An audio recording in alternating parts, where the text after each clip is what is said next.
はい、どうも田んぼです。今回は不吉な瓶を追加で飲まなくてもずっと放置ができる参加型襲撃型トラップを作っていきたいと思います。特徴1、通常40分で強制終了する襲撃を半永久的に続けることが可能。襲撃に参加したピリチャーをすぐ処理し、大量のエメラルドやエンチャント本を放置で入手し続けることが可能になりました。特徴2、経験値の取得、エメラルドをエメラルドブロックに圧縮収納、エンチャント本を仕分けて収納、自動ゴミ箱で不要なアイテムを処分する機構を集約、長時間放置できるように収納量を増やしています。特徴3、効率は1時間でエメラルド約1300個分のエメラルドブロック、エンチャント本は30冊前後入手可能です。 1.21 の仕様変更で完全放置ができなくなった襲撃トラップですが、この装置ではトーテムや位などのアイテム以外は完全放置で集めることが可能になりますので、ぜひ参考にしてくださいね。それでは本日もレッツポンポン。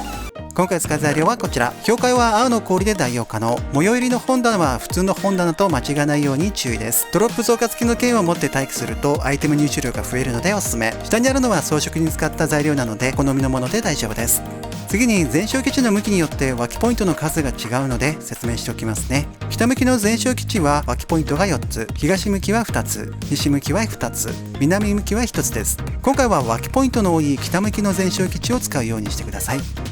全焼基地の向きを確認する方法は、1階の入り口の前に石レンガを置いた時、石レンガの上の模様がこのように逆さまの T になっていれば北向きになります。1階の入り口が生成されてない全焼基地の場合は、最上階の真ん中に石レンガを置いて上の模様が T の文字になるように向きを変えて北を向きます。この時左側に階段がある状態になっていれば北向きの全焼基地になりますね。次に全焼基地の周囲の状況ですが、全焼基地から周囲100マス程度には他のベッドや職業ブロック、ベルなどがない状態にする必要があります。もし近くにそういったブロックがある場合は必ず先に撤去をしておくようにしてください。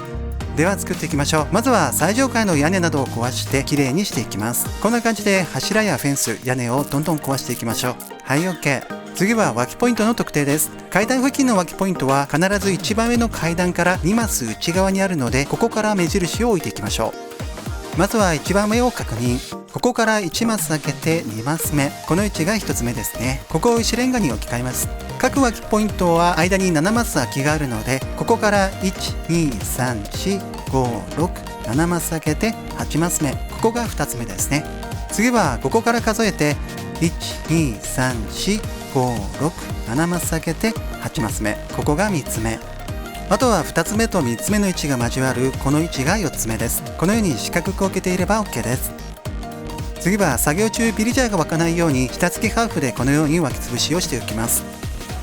まずはこの位置の湧きポイントから、ここは下の階に降りて湧きポイントの真下に来たら、下の床を1回2回掘って1階に降りたら、足元に下付きハーフブロックをボン。次は外に出て各石レンガの真下にこのように下付きハーフブロックを置いていってください。ここまでできたら最上階に戻って各石レンガの上に下付きハーフブロックを置いていきましょう。1.21 以降に生成された全焼基地の場合は、周囲の牢屋やテントの中にピリジャーが湧いてしまうバグがありますが、今回のトラップは演算距離4で上空で待機することで全焼基地の最上階にしか湧かないように調整していますので、基本的には湧き潰しは不要になります。地上での作業中に周囲に湧くのが気になる場合は、このように下付きハーフで湧き潰して湧かないようにしておきましょう。次は作業がしやすいようにこのように最上階を整えていきます。まずは最上階の西側の1マスをこのように削って、次は北側も1マス削ります。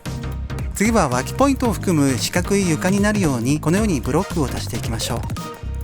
あとは違う種類のブロックも置き換えていきます。階段部分もここで埋めてしまって大丈夫です。次は周囲を1マス葉っぱで囲っていきます。ここは葉っぱ以外でも大丈夫です。ではここからダーッと囲っていきましょう。ではここで一旦テストです。脇ポイントのどこか一つの下付きハーフブロックの上に板ガラスを置いて、一旦ハーフブロックを撤去。次にこのように板ガラスを置いて四角い筒状にしてください。上から見ると石レンガの模様が T の文字になっていて、その左上に四角い筒状の板ガラスがある状態になっていれば OK です。できたらこの脇ポイントから25マスほど離れて脇を確認。もしなかなか湧かない場合は一度難易度をピースにして戻してから脇を確認してみてください。湧いたら近づいて、このように脇ポイントの北西の角に湧いて板ガラスに挟まれている状態が確認できれば OK です。ピルチャーは倒して板ガラスは撤去し、一レンガの上に下付きハーフブロックを置いて元に戻しておきます。あとは念のため他の脇ポイントとの間に7マス間隔があるか合わせてチェックしておいてください。問題なければ次はピルチャーの所流ニットを作っていきます。では脇ポイントの北西にこのようにキャンドルとガラスを置いていきます。ではこの脇ポイントからまずは石レンガを置いて上の模様が T の文字になっているのを確認。大丈夫ですね。確認できたら脇ポイントの左上の位置にキャンドルを設置できたらキャンドルを囲うようにガラスをこのように設置してください。あとは同じ要領で置いていきましょう。次は仮ブロック、レール、トロッコを使ってキャンドルの上にトロッコを乗せていきます。まずはキャンドルの上に仮ブロック、その上にレールを置いてトロッコを設置できたら仮ブロックを撤去。このようにキャンドルの上に乗れば OK です。あとは同じ要領でやっていきましょう。次はガラス、ハーフブロック、仮ブロックをこのように設置します。まずはガラス部分を1マス高くしていってその上にハーフブロックを置いていきます。次はこの位置にガラス、その上に仮ブロックを1、2個置いてください。では他の箇所も同じように置いていきましょう。次は下向きの通常ピストンをこのように設置しガラスを押し込み板ガラスを設置します。まずは仮ブロックの下の方を壊して下から見上げながら通常ピストンを下向きで設置できたらピストンを作動させてガラスを下へ押し込みます。できたらこの仮ブロックも撤去して OK。 あとはこのハーフブロックの上に板ガラスを置いてこの位置に設置してください。あとは同じ作業を他の箇所でもやっていきましょう。次は北西の脇ポイントから右へ3マス手前へ2マス進んだところにソールサンドを設置します。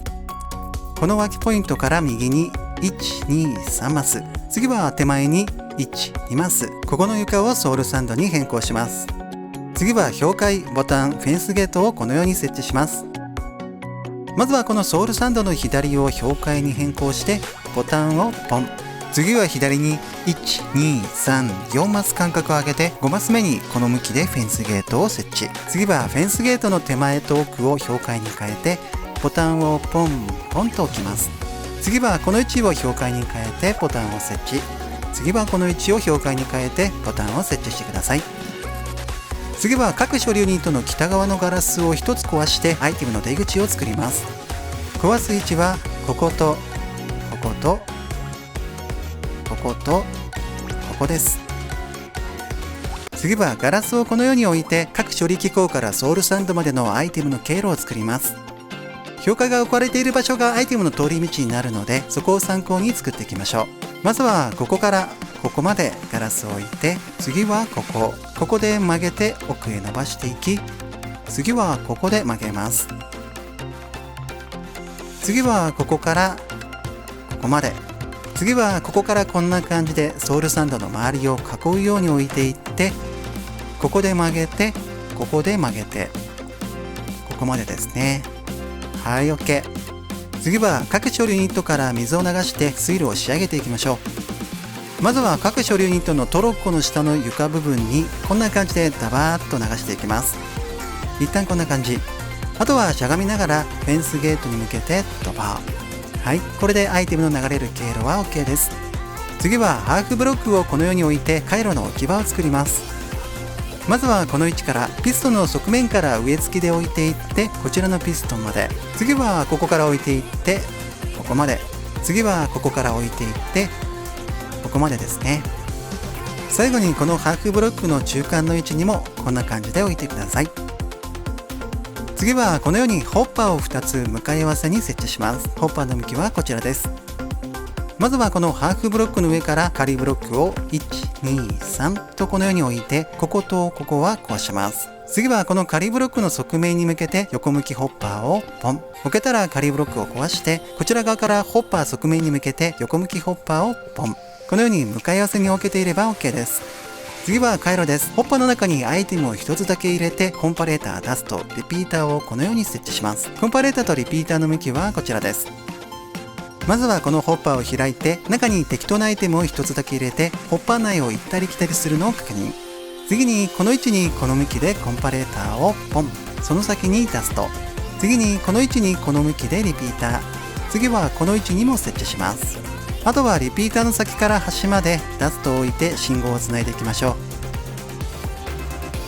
次はピストン不透過ブロックをこのように設置してクロック回路のオンオフができるようにしていきます。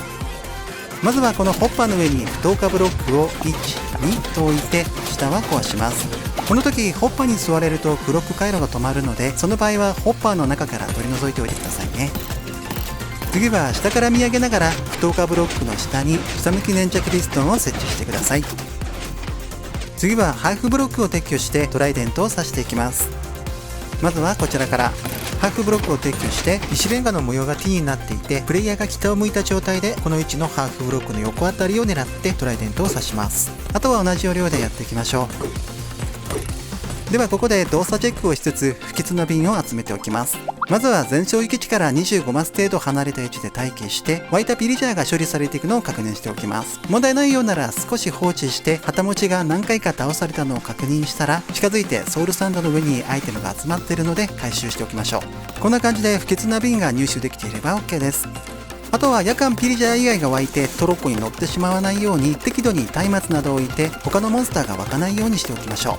この時湧きポイントの上に置いてしまうと湧かなくなってしまうので注意してくださいね。はい、これで地上の処理ユニットは完成。ここからは上空の施設を作っていきましょう。ではまずは水流エレベーターを作っていきます。ガラスの筒を全焼基地の最上階から40マス上までこのように作りましょう。では最上階の高さを確認。現在は Y77 ですね。ここに40を足した Y117 まで登っていきます。まずはこのボタンの上にガラスを置いて、あとはこんな感じでガラスを積み上げていきましょう。はい、Y117 まで来ました。次は水バケツ、仮ブロック、昆布を使って水流エレベーターを仕上げていきます。まずは上から水をダバー、下まで流れたら中に入って下まで行き、ソウルサンドの上に土ブロックを置いて、その上から昆布を植えながらまた登っていきましょう。はい、OK。では息を整えて昆布を壊しながら下へ潜っていき、一番下の土ブロックを壊してソウルサンドの上に水をダバー。そうするとこのように上に押し上げられていきます。はい、これで水流エレベーターは完成。次は待機場の床です。まずは一番上のガラスの側面から手前に1マス、左に2マス、奥に3マス、右に8マス葉っぱを置いたら、それを基準に横13、奥行き7マスにしていきます。まずはこのガラスの側面に1個、次はこのガラスの側面に2個、次はこちらから1、2、3個、次はここから1、2、3、4、5、6、7、8個、このように置いたらこれを基準に四角くしていきましょう。次は手前に6マス広げていって下の様子が見えるように一部ガラスにしておきます。まずはこの角から2マス幅で1、2、3、4、5、6、こちらからも1、2、3、4、5、6、できたらここから置いていってつないで、あとはガラスで埋めていきましょう。これで床部分は OK。 次は仕分け機を作っていきます。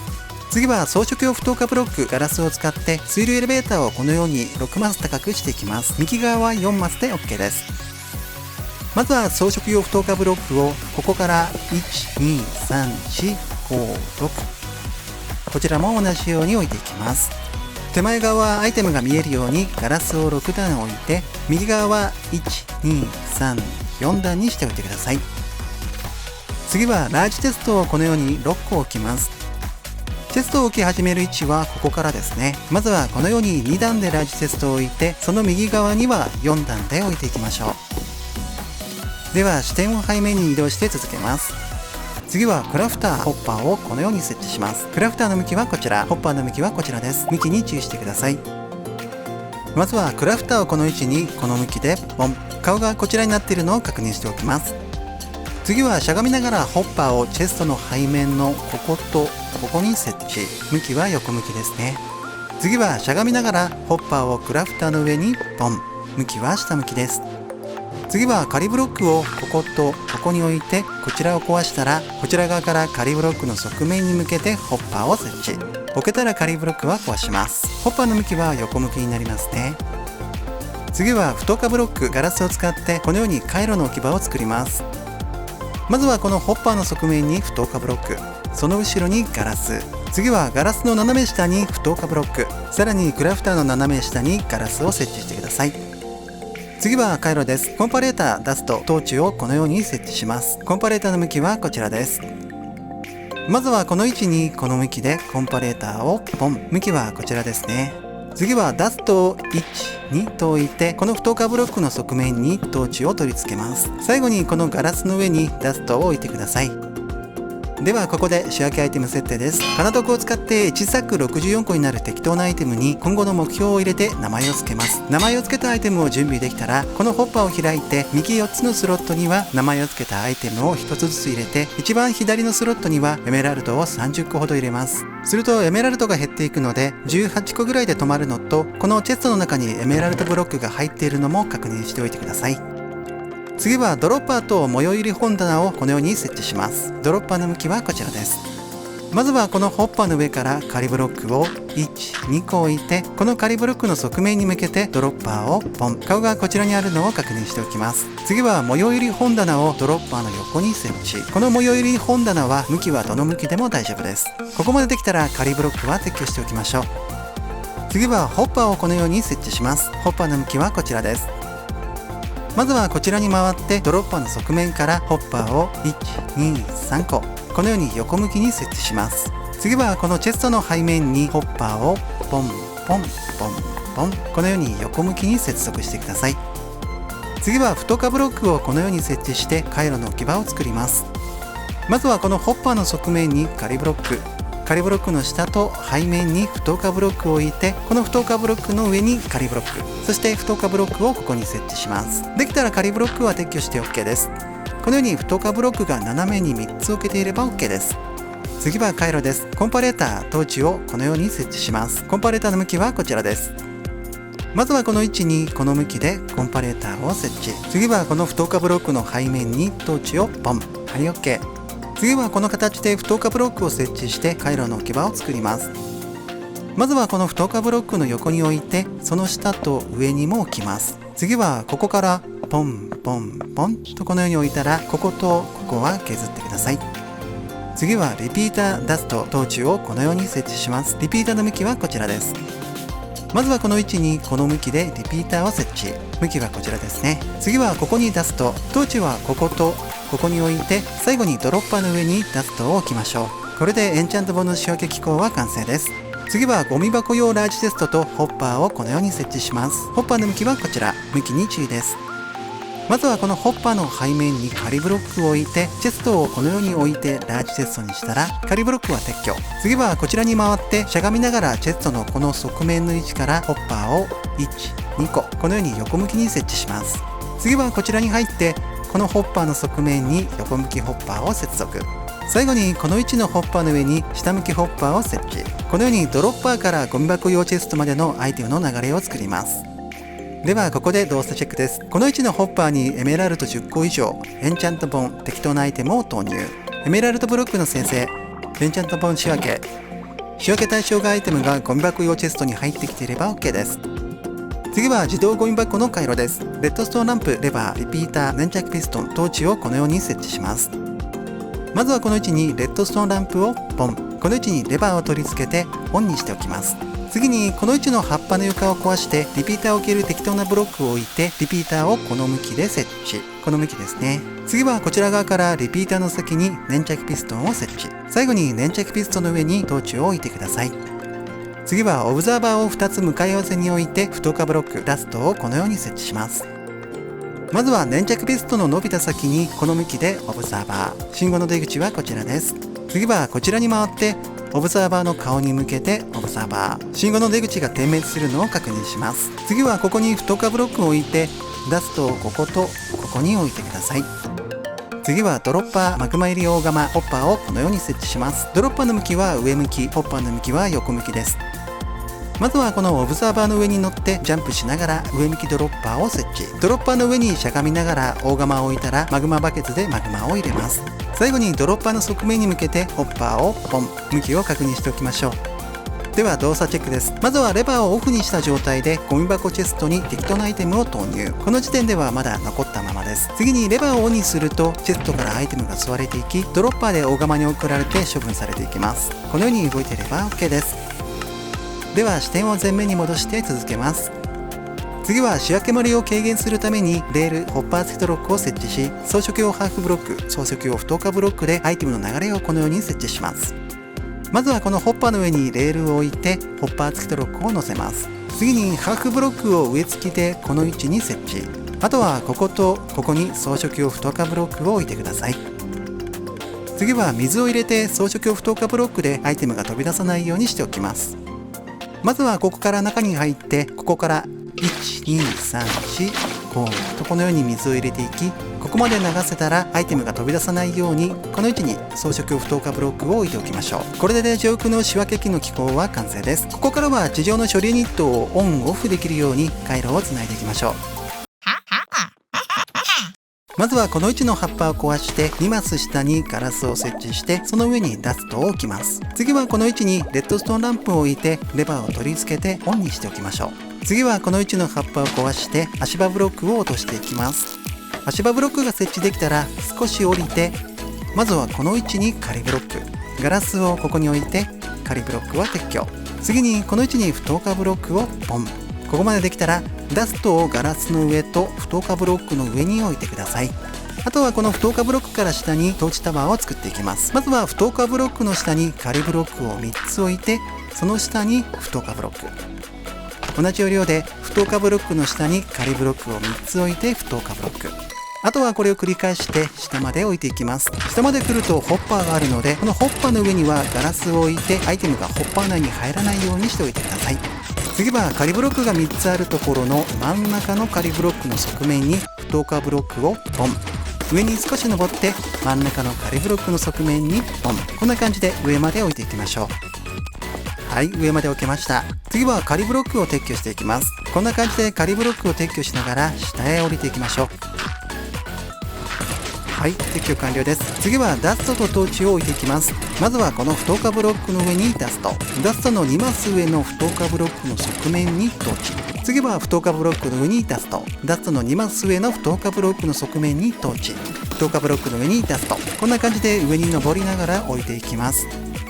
最後は1番目の不透過ブロックの側面にトーチですね。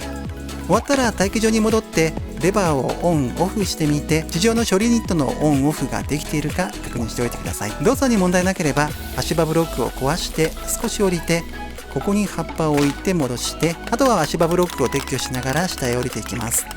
はい、これで待機場から装置のオンオフができる仕組みは完成。ここからは村人の配置と実際に襲撃を起こしていきます。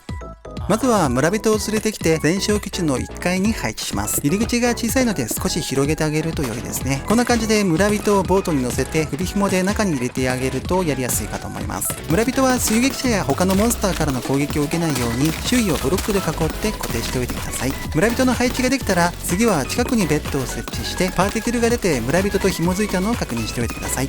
村人の配置ができたら不吉な瓶を飲んで襲撃をスタートさせます。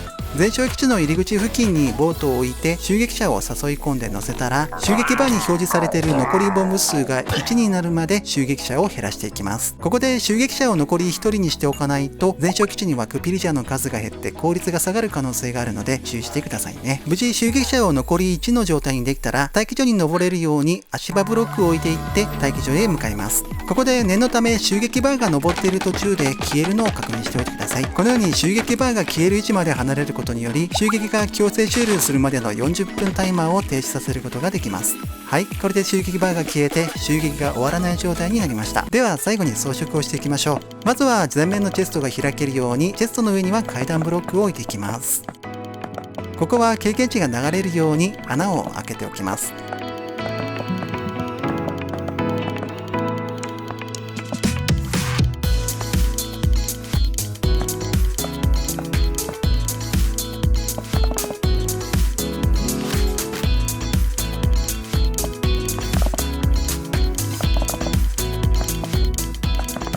側面は一部ガラスを入れていきます。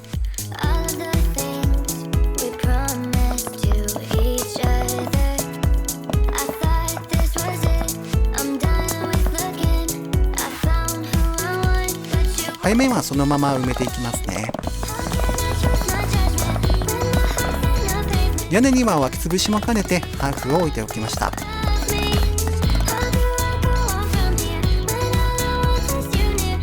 今回の装置は地上に近づかない限り完全放置が可能なので、こんな感じでゲートを経由して来れるようにしておくと良いですね。周りは落下防止のために板ガラスを置いておきます。